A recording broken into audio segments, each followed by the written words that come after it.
The colder the rain, the safer she felt. Neva Aldridge had learned that early. In the way you learn things that nobody teaches you, the way the body just knows before the mind catches up. Rain kept people inside. Rain kept the roads empty. Rain meant that no one was going to pull up the long gravel drive to the old Callaway farmhouse at the edge of Harlan County, Kentucky, where she had been living for 11 months with 110 pounds of scarred Belgian Malinois named Sable and approximately zero interest in being found. She hadn't always been like this. There was a version of Neva. She still remembered her, the way you remember a song you used to love, who had laughed easily, who had gone to bars with her unit after long weeks of training, who had believed, with the particular confidence of someone who has never been truly broken, that the hard parts were behind her. That version died somewhere in the Korengal Valley on a Tuesday afternoon in October, when the vehicle ahead of hers hit a pressure plate, and the world became fire and noise and then an unbearable quiet. She didn't die. Sable didn't die. 3 other people did. That was the math she lived with now, out here in the rain. Sable lifted her broad head from the floor and looked at Neva from across the kitchen, dark eyes tracking the movement of her hand as Neva set down her coffee mug. The dog had a long scar running from her left shoulder blade down toward her haunch. A piece of shrapnel, same blast, same Tuesday. They had recovered together in Landstuhl, and then at Walter Reed, and then in the long, shapeless months after, when recovering stopped meaning getting better and started meaning just continuing to exist. Neva had found the farmhouse through a cousin who didn't ask questions. The nearest town was 14 miles away. The nearest neighbor was 3. She had a generator, a chest freezer she restocked every 6 weeks, and a post office box in Harlan, where she picked up mail she mostly didn't open. She had Sable. She had the rain. It was enough. It had to be enough. The morning the truck appeared at the bottom of her drive, Neva was in the back field with Sable running drills. Not because it served any practical purpose, but because Sable needed structure and Neva needed something to do with her hands that wasn't thinking. The dog moved through the wet grass like water, fast and low and precise, responding to hand signals Neva barely had to make consciously anymore. They had done this so many times that it had become something closer to a conversation than a command. Neva heard the engine before she saw the truck. She went still. Sable went still beside her, ears forward, reading the same frequency of threat. The truck was a county vehicle. White, with a magnetic seal on the door she couldn't read from this distance. It idled at the locked gate for a moment. Then the driver got out. A woman, 40s, civilian clothes, clipboard. Neva didn't move. The woman looked up the drive, seemed to decide something, and got back in the truck. She drove away. Neva stood in the field for a long time after the sound of the engine faded. Sable pressed her flank against Neva's leg, warm and solid, and Neva put her hand in the dog's coarse fur and didn't say anything, because there was nothing to say. She told herself it was nothing. She told herself that every time they came, it was 3 days later when the fever started. She noticed it the way she noticed most things now. Late, because she had trained herself not to care too much about her own body. The headache she attributed to poor sleep. The chills she blamed on the drafty windows she kept meaning to weatherstrip and never did. By the time she was shaking at 4 in the morning on the kitchen floor, with Sable standing over her and whining in a low, continuous note that Neva had never heard from her before, it was too late to pretend it was nothing. She tried to stand. Her legs didn't cooperate. She made it to the kitchen table by crawling, which felt like the most humiliating thing she had ever done. And she had once crawled a 1/4 mile across a Afghan hillside with a compound fracture in her left arm. She pulled herself into a chair and sat there breathing and sweating and trying to think clearly through a fog that kept thickening at the edges of her vision. Her phone was on the counter. She stared at it. She had 4 contacts in her phone. Her cousin, who was in Flagstaff and couldn't help, a VA number she called once a month because she was required to. A woman named Dr. Yoon at the Harlan Clinic, whom she had seen once and never returned to, and her former team sergeant, Fletcher Roan, who had called her every 3 weeks for the past 11 months, and whom she had answered exactly twice. She did not reach for the phone.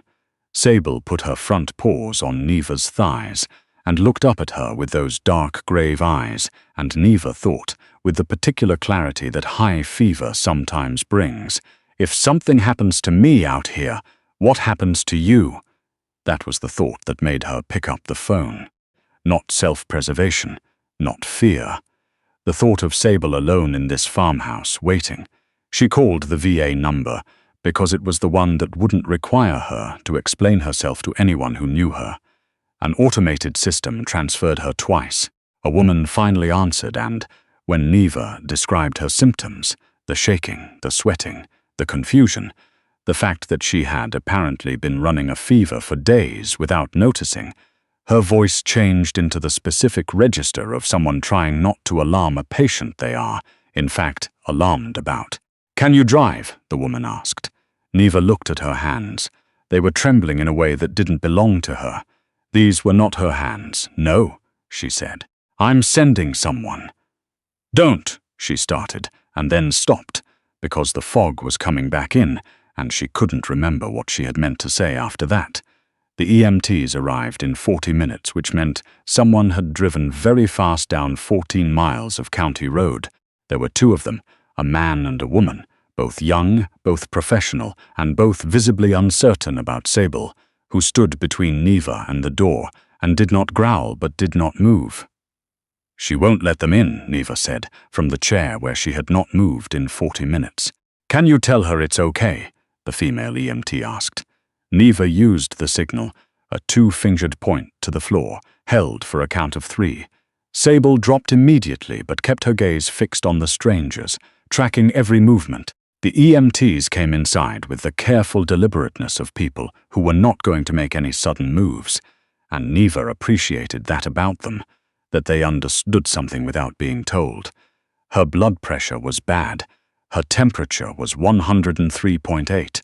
They used the word sepsis carefully, like it was a thing that might panic her, and she almost told them that she had seen enough to know that the word itself wasn't the dangerous part. The dangerous part was what she'd already been doing for 3 days, which was nothing. They loaded her onto the gurney. Sable came to her feet immediately. "The dog," Neva said. "She can't come in the ambulance," the male EMT said. "Then I can't go." A pause. The 2 EMTs looked at each other over the gurney. "Ma'am, she doesn't do well with strangers." Neva stopped, swallowed. The effort of talking felt enormous. "She was military. She's not just a dog, you understand? She can't be left here." They called it in. Neva didn't hear most of the conversation. When the female EMT came back, she said that they would transport Sable separately, that there was a protocol for working dogs, that the hospital had handled situations like this before. Neva didn't entirely believe her, but she was running out of resources to argue with, so she let them put her in the ambulance, and the last thing she saw before the doors closed was Sable standing at the edge of the drive, watching the ambulance go, ears up, perfectly still. The expression on the dog's face was one Neva recognized. She had worn it herself. "I will wait," it said. "However long it takes, I will wait." Ayart Regional Medical Center was 40 minutes from the farmhouse by ambulance, and approximately 1,000 miles from anything Neva knew how to be. She had been in military hospitals. She had been in field hospitals and combat surgical units, and the enormous, echoing wards at Walter Reed. She had not been in a small county hospital in eastern Kentucky with linoleum floors and a waiting room with a fish tank and the particular smell of industrial cleaner and overbrewed coffee. They put her in a bay in the emergency department and hooked her to things, and asked her questions she answered as briefly as possible. She gave them her military medical records number because it was easier than explaining. When a doctor came in, 50s, tired-looking, with reading glasses pushed up on his forehead, he reviewed what was on his tablet without comment, and then looked at her with the expression of someone doing fast math. "You've been symptomatic for at least 72 hours, he said. "Probably," she said. "Why'd you wait so long?" She looked at the ceiling. "I didn't think it was serious." He didn't believe her. She could tell by the small pause before he moved on. He didn't push it either, which meant he'd probably dealt with veterans before, which meant he understood that some answers were walls and not doors. They started her on IV antibiotics and fluids and something for the fever, and she lay in the narrow bed and stared at the acoustic tile above her and listened to the sounds of the ER, the announcements, the rolling wheels, the low urgent voices, and felt more exposed than she had felt in 11 months. A curtain was the only thing between her and everyone else. Sable was not here. She had not asked where Sable was. She had decided, with the rigid logic of a person whose coping mechanisms have calcified over time, that if something was wrong with Sable, she would hear about it. And until she heard about it, she would not think about it, because thinking about it would not help and might break her, and she could not afford to break right now. She closed her eyes. She did not sleep. They moved her to a room on the second floor sometime around midnight, a private room which she suspected was the result of her medical records rather than availability. She didn't ask. She lay in the bed with the IV in her arm and the monitors beeping their steady reassurance, and the window showing her a patch of parking lot and a sliver of sky going grey toward morning. The night shift nurse came in at 2 a.m. to check her vitals. Young woman, mid-20s, dark hair pulled back, moving quietly in a way that suggested she'd gotten good at not waking sleeping patients and had correctly identified that Neva was not actually sleeping. "Vitals look better," the nurse said, making a note on her tablet. "Fever's coming down a little." Neva said nothing. The nurse glanced at her, then back at the tablet, with the practiced neutrality of someone who had learned that silence was sometimes a preference and not a problem. She checked the IV line, adjusted something, and then paused at the end of the bed. "The dog is in the building," she said without looking up. "I thought you'd want to know. They've got her in the admin area on the ground floor. One of the security guys is a former handler. He volunteered to sit with her." Neva felt something shift in her chest. She hadn't asked. This person, this quiet woman moving through a midnight room, had understood what she needed before she'd had to form the words. "Thank you," she said. It came out rougher than she intended. The nurse looked up then, and something in her expression was careful and real, not the professional warmth Neva associated with medical settings. "I'll come back at 6, she said. "Try to rest." She left. Neva lay in the dark and thought about the fact that someone had volunteered to sit with her dog at 2 in the morning in a county hospital in Kentucky, and felt something she had not felt in a very long time, something she didn't have a precise word for. The closest she could get was not entirely alone. By the third day, Neva was upright, not well. The antibiotics were brutal, and the weakness had a particular weight to it, like something attached to her bones, but upright. She sat in the chair beside her bed and looked out the window and drank the terrible hospital coffee because she needed something to hold. Sable had been brought to her room on the second day, which had required a conversation with the hospital administrator that Neva had not been present for, but the results of which she was deeply grateful for. The dog lay on the floor beside the chair, chin on Neva's foot, in the posture she adopted when she had decided that her proximity was the most important thing she could offer. The nurse, her name was Paige Tulliver, Neva had finally read her badge, came in with the consistency of someone who was not going to let Neva disappear into herself if she could help it. She didn't overstay. She didn't try to make conversation that Neva wasn't ready to have. She brought the medication, checked the numbers, occasionally mentioned something small and specific, a cardinal she'd seen on the window ledge outside room 214, the fact that the cafeteria had decent pie on Thursdays, and then left again. It was the most human Neva had felt in nearly a year. On the fourth morning, Paige came in at the end of her shift rather than the beginning, which meant she was there in her civilian clothes, jeans, a grey Henley, her dark hair down, and for a moment Neva didn't recognize her, which made something briefly unsteady in her chest. "I'm off until Saturday," Paige said, "but I wanted to check before I left." Neva looked at her. "You don't have to do that." "I know." Paige sat down in the other chair, the one no one ever sat in, with the ease of someone who wasn't asking permission but also wasn't demanding anything. "How's the fever? Down to 99 this morning." "Good." She looked at Sable. The dog looked back at her with the assessing stillness she reserved for people she hadn't decided about yet. "She's been quieter today. She knows I'm better," Neva said. "She reads it. She's always been better at that than most people." Paige smiled at that, a small, real smile, not the professional version. "My brother always said the same thing about his dog." There was something in the way she said his, past tense or something that felt like it, that Neva noticed and filed away without pursuing. She had learned to read the weight of certain words. She knew what carried something and what didn't. "What was his dog's name?" she asked. Paige was quiet for a moment. "Phantom," she said. "He was a Malinois too, actually." Neva looked at her. "Your brother was a handler, Marines, 2 deployments." A pause. "He didn't make it back from the second one." The room was very quiet. Outside, a cart wheeled past in the corridor. Sable lifted her head briefly and then set it back down. "I'm sorry," Neva said, and meant it in the plain, ungarnished way that she meant very few things. Paige nodded, not accepting comfort exactly, more acknowledging that it had been offered. "Phantom was reassigned after," she said. "I used to think about him a lot, whether he understood what had happened, whether he missed my brother."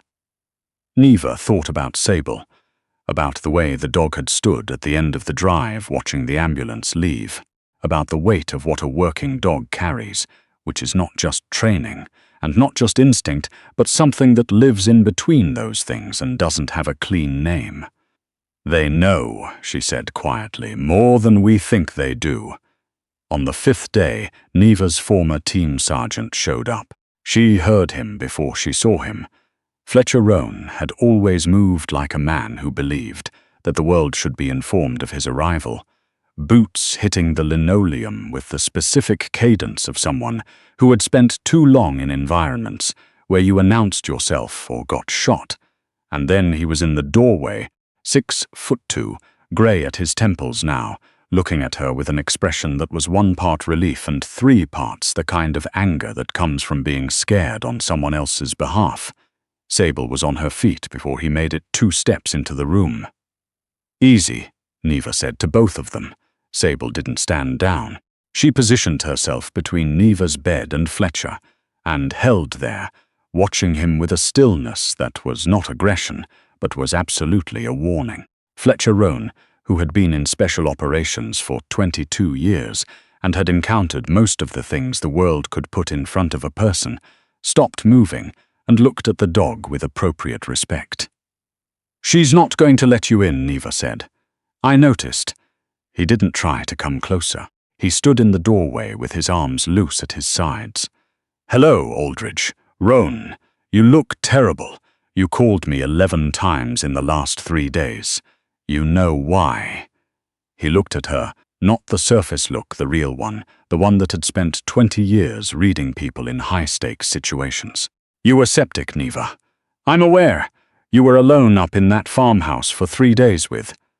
"I'm aware," she said again quietly. He stopped. The set of his jaw said things he wasn't saying, and she appreciated that about him even now, even in the year she had been mostly unavailable to be appreciated. He had never pushed past what she could manage. He had just kept calling. "What do you need?" he asked. She looked at Sable, who was still watching Fletcher with the careful assessment of someone who had not yet made a decision. "I need to know she can come home with me when I'm discharged. I need the house to be warm. I need—" She stopped, swallowed. "I need someone to check the generator. I don't know if it'll hold through February." "Done," he said. "What else?" "That's it, Neva. That's all I can ask for right now, Roan. That's where I am." He looked at her for a long moment. Then he nodded. Once, the way he had always nodded when he accepted an operational constraint that he didn't like but understood was real. "Okay," he said. "I'll be here when they discharge you. You don't have to. I'll be here," he said again. And then to Sable, "You and I are going to have to come to an arrangement." Sable looked at him. After a moment, she sat down. "Not a stand down, just an adjustment, a reclassification. I'm watching you," it said. "But I'm not deciding yet." Fletcher Roan looked at the dog with something that might have been respect. "Fair enough," he said. Paige Tulliver came back on Saturday as she had said she would.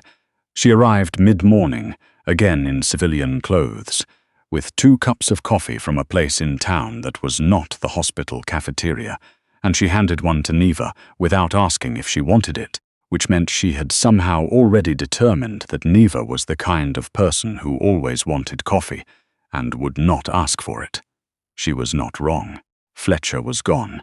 He'd driven back to Lexington the night before, after spending 2 hours in the chair beside Neva's bed telling her operational updates about people she'd served with, in the steady, deliberate way of someone offering news as a form of connection.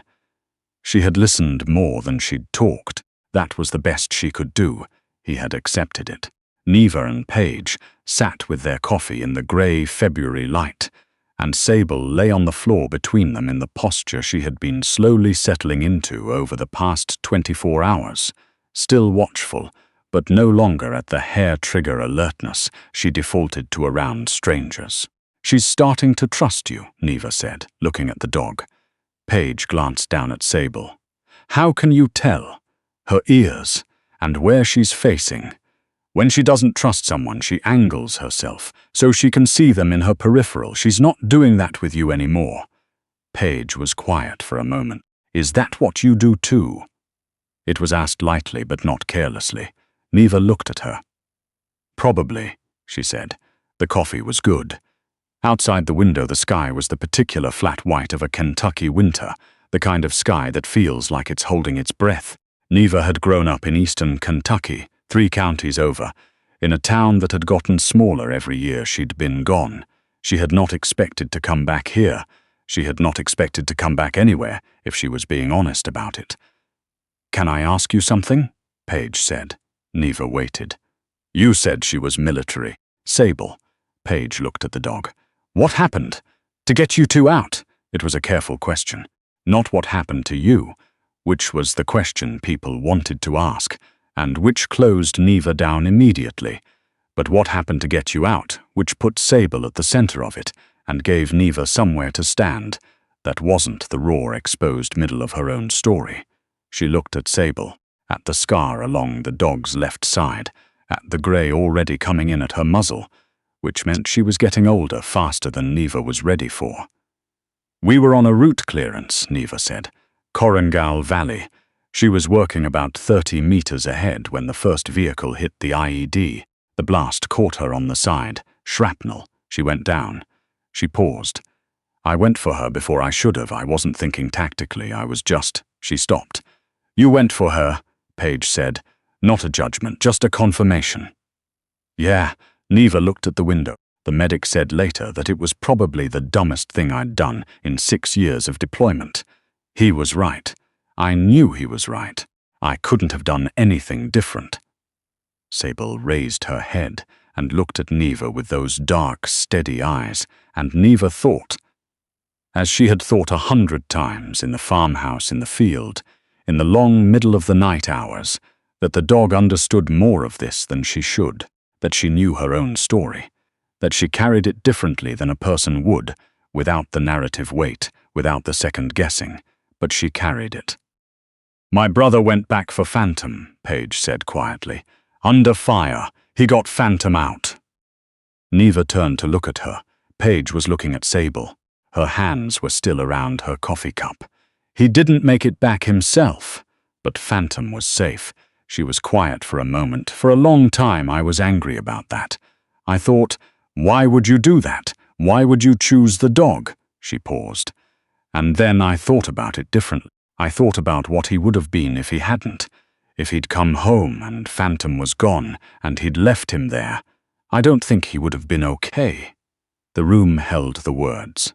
Sable got up slowly and crossed the floor and put her head in Paige's lap, which was something she did with almost no one, and Paige went very still and then put her hand, careful and gentle, on the dog's broad head. "What was your brother's name?" Neva asked. "Ely," Paige said. "Ely Tulliver. He was 26. She looked down at Sable. "He would have liked her." The discharge order came on a Sunday. The doctor, the tired-looking one with the reading glasses whose name she had finally learned, was Dr. Ambrose Crowell, came in at 8 in the morning and looked at her numbers and looked at her and said she was responding well, but that she needed to come back in 2 weeks for a follow-up, and that she needed to call someone if the fever returned, and that she should not, he emphasized this, should not be living alone 11 miles from the nearest medical facility in a house with a potentially failing generator in February without some kind of check-in system in place. She said she would think about it. He said that was not the same as saying yes. She said she was aware of that. He looked at her for a moment and then said, in a different register, quieter and more direct, "You're not the first veteran I've discharged who went home to a situation like this. I've also gotten calls." He let that land. "So, I'll ask again. Is there someone?"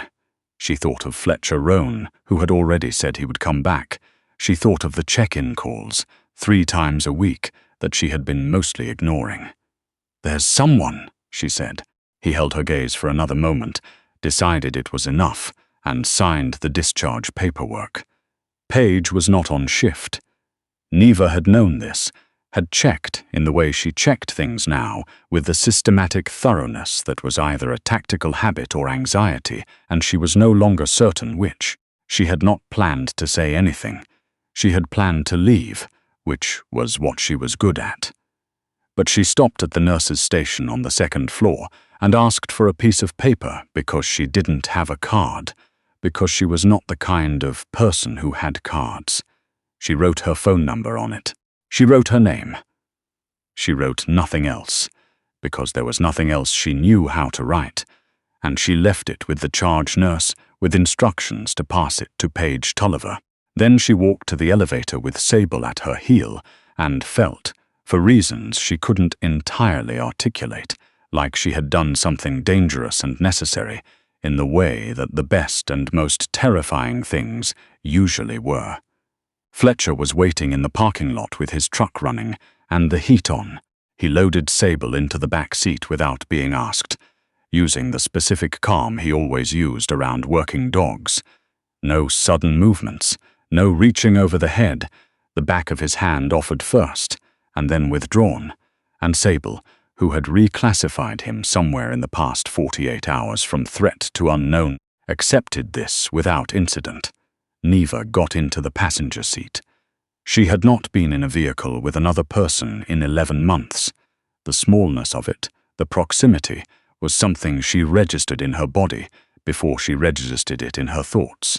Fletcher drove without talking for a while, which was one of the things she had always valued about him.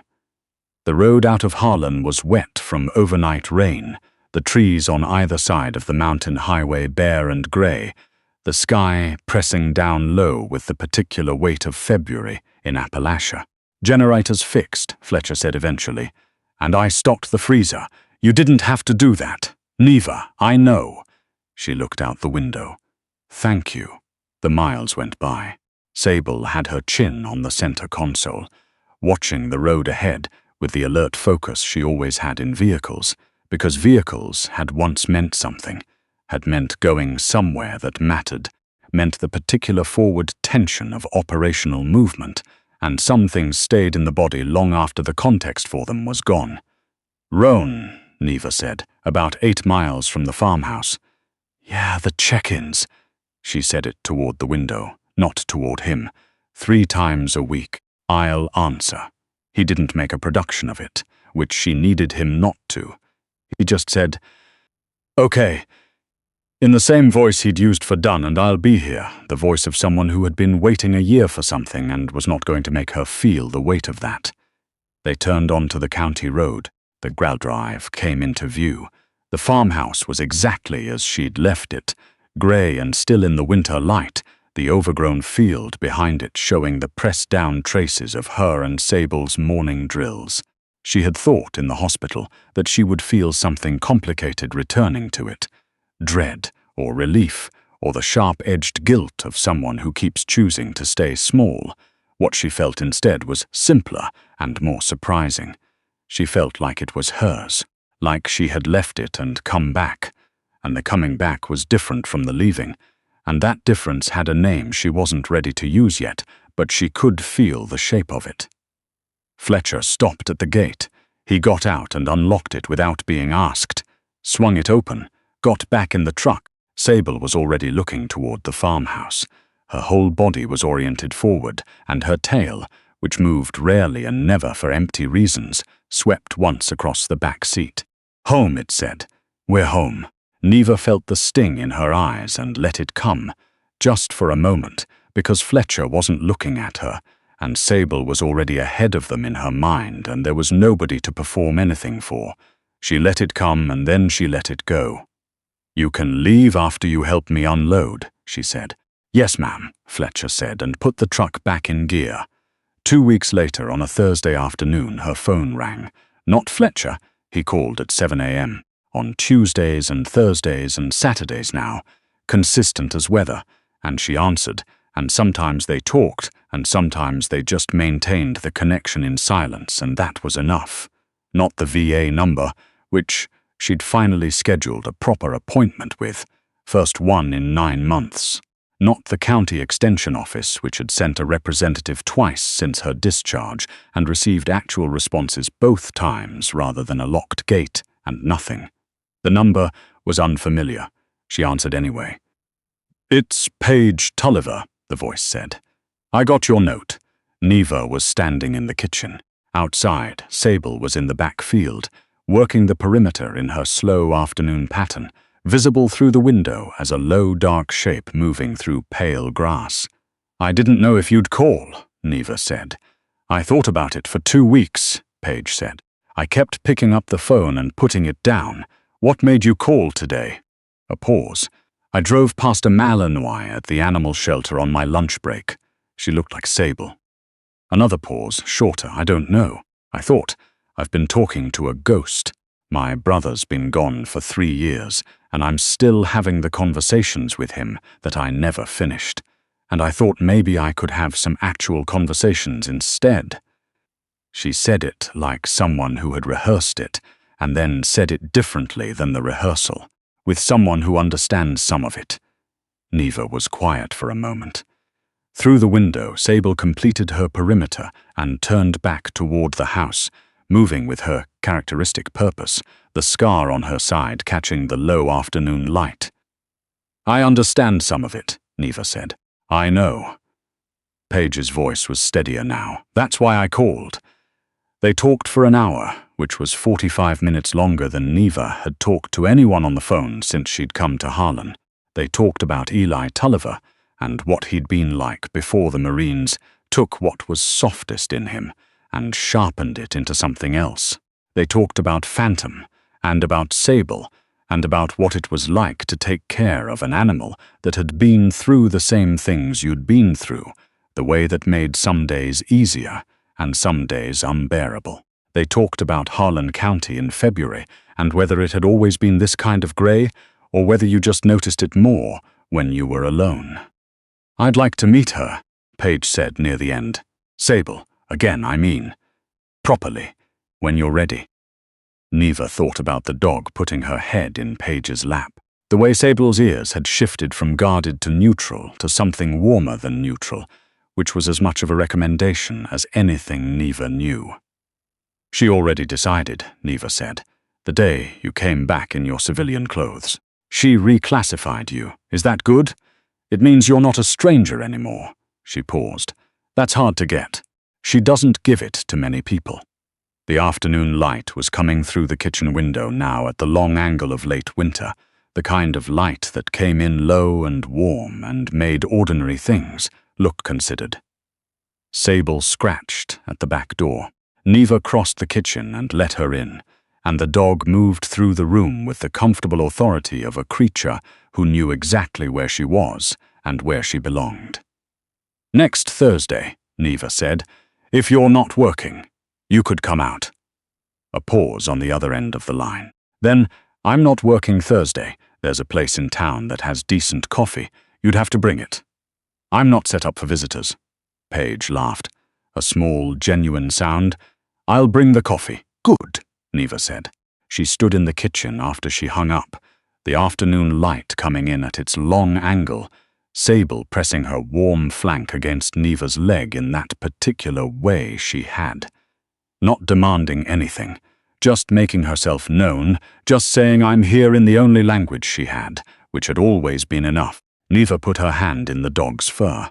Outside, the bare trees stood against the pale sky, and the field held the pressed-down traces of 100 morning drills, and the drive curved away toward the locked gate, and beyond the gate the world was there, at whatever distance she could manage, which was further than it had been a month ago, and not as far as it would be in another month, and that was, she was learning, what moving looked like.